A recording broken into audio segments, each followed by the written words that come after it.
The story takes us back 3 years. Somewhere in the Ethiopian desert, Sniper Sergeant Bob Lee Swagger and his spotter, Corporal Donnie Finn, are conducting a mission to provide cover for a withdrawing commando unit. Bob completes his duty by taking out an enemy sniper and a driver, and the two prepare to extract. Suddenly, a large enemy force reveals itself. Bob attempts to take down as many hostiles as possible, but the opposing side begins raining mortar fire on their position. Both men request extraction, but ironically, command abruptly cuts the connection, abandoning the soldiers in a deadly siege. An enemy helicopter arrives overhead and opens fire, killing Donnie.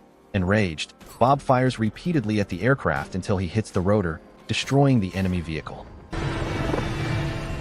3 years pass, and Bob lives in isolation like a hermit in a cabin in the mountains with his dog, Sam. One day, Colonel Isaac Johnson appears on his porch with a strange request to devise a plan to assassinate the President of the United States. Intelligence agents have received word that someone intends to eliminate the country's leader, and Bob's responsibility is to assist in preventing it.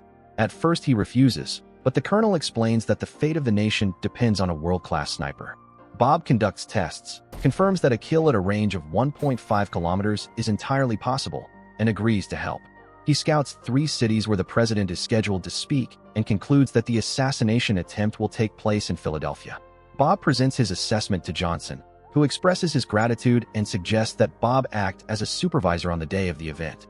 A local police officer named Timmons accompanies Johnson's team into a high-rise building located near the politician's podium.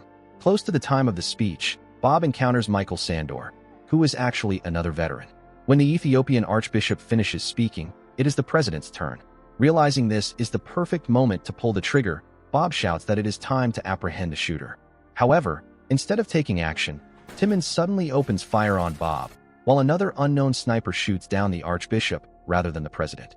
The corrupt police officer shoots Bob twice, but he still manages to throw himself through a window to escape.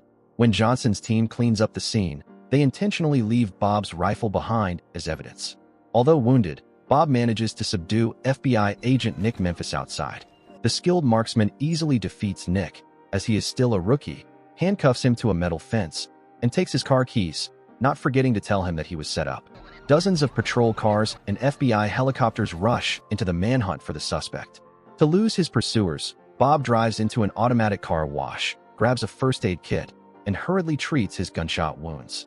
Returning to the main road, he is quickly surrounded by official vehicles. He shifts into reverse, rams through a barricade, and drives the car into the river under a hail of bullets from the FBI. Authorities quickly locate the car, but the shooter has vanished. He has hitched a ride on a barge to escape. Bob climbs ashore a few kilometers away, where there are no police blockades, and steals a pickup truck. A nationwide manhunt for Bob is immediately issued, and his image appears on television stations everywhere. Nick Memphis's superior informs him that he is facing an internal investigation for humiliating the Bureau. Nick relays Bob's claim that he was framed, but his boss dismisses it as nonsense and forbids him from mentioning it in his report. At night, Bob cuts the power to a grocery store to avoid detection and buys some essential items. He crawls into an abandoned house and rigs a makeshift four-drip using the items he just purchased. At the same time, the store owner calls the FBI to report the suspicious man. Memphis realizes the items are for field medical treatment and reports this to his boss, but he is ignored. Not giving up, Nick stays up all night researching the details of the case. The next morning, he presents the inconsistencies to his colleague, Lourdes Galindo. In return, she informs him that Officer Timmons was shot dead the previous night, staged to look like a robbery. Memphis believes this is a conspiracy and that the criminals are wiping out the evidence. After changing his clothes, Bob makes his way to a small town in Kentucky and knocks on the door of Sarah Finn, Donnie's widow.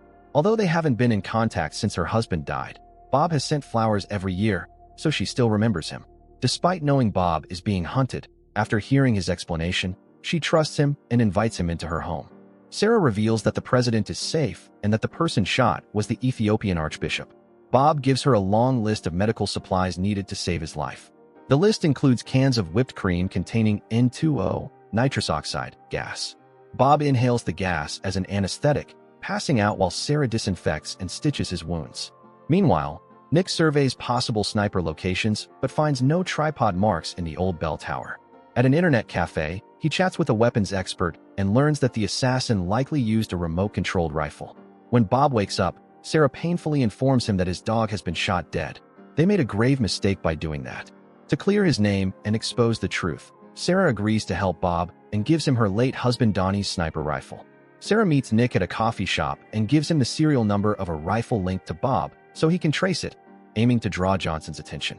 She completes her mission, but while Bob is watching from a distance, he is spotted by 2 patrol officers. Get out, asshole!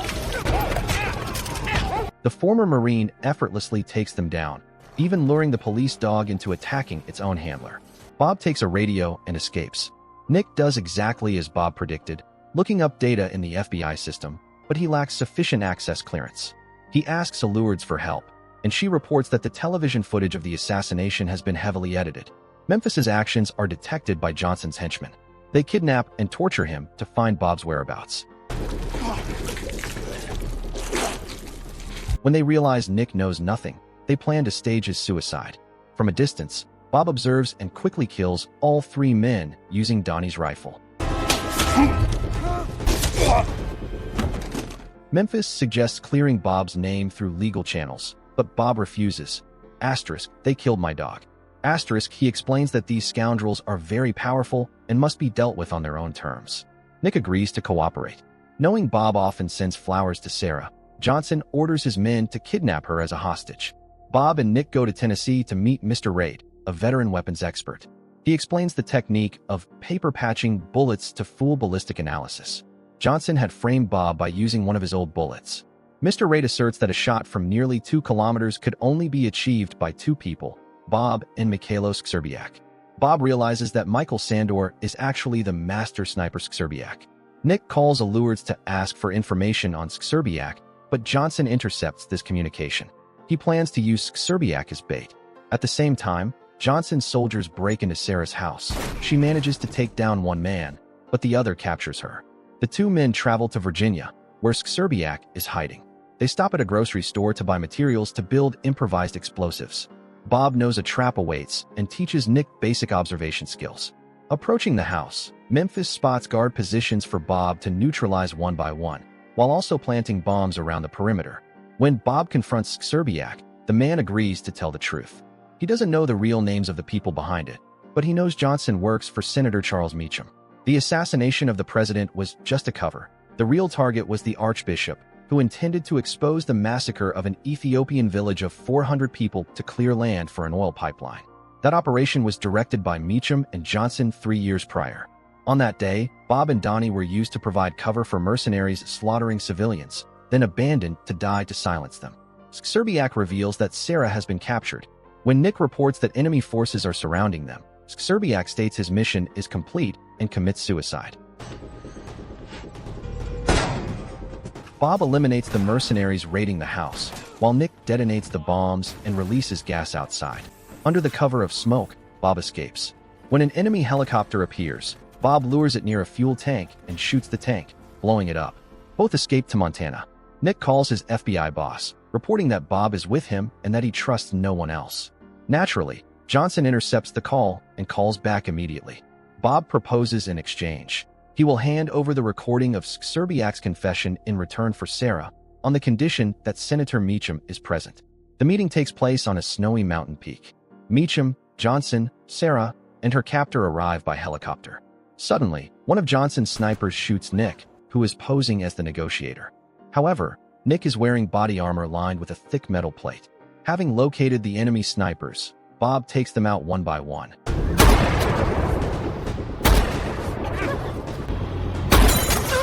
Then shoots the hand of the man holding Sarah. Sarah grabs a gun and kills the henchman because he had tormented her. The FBI arrives, alerted secretly by Nick beforehand. Faced with Senator Meacham's arrogant attitude about how corrupt the system is, Bob realizes this evidence will not be enough to convict him, so he burns the recording tape and surrenders to the FBI.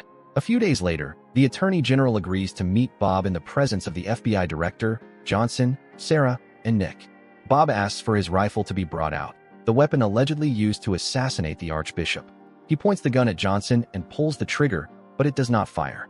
Bob explains that before going to Philadelphia, he had replaced the firing pins in all his rifles at home with ones that were a few millimeters shorter, rendering them incapable of firing. This proves Bob could not have made that shot. The Attorney General releases Bob, but he states that he cannot arrest Meacham and Johnson because their crimes were committed abroad, outside of U.S. jurisdiction. Sometime later, Meacham, Johnson, and an assistant are celebrating at a secluded cabin. Suddenly, Johnson is shot dead, and the senator's car explodes. Bob appears, eliminates the guards and the assistant, then steps up to Meacham. The old man screams that he is a senator. Bob calmly replies, "Exactly," then pulls the trigger. He places the gun in Meacham's hand, damages the gas valve, and leaves. The cabin explodes behind him. Bob gets into the car with Sarah and drives off toward the horizon. The movie ends. Goodbye and see you again.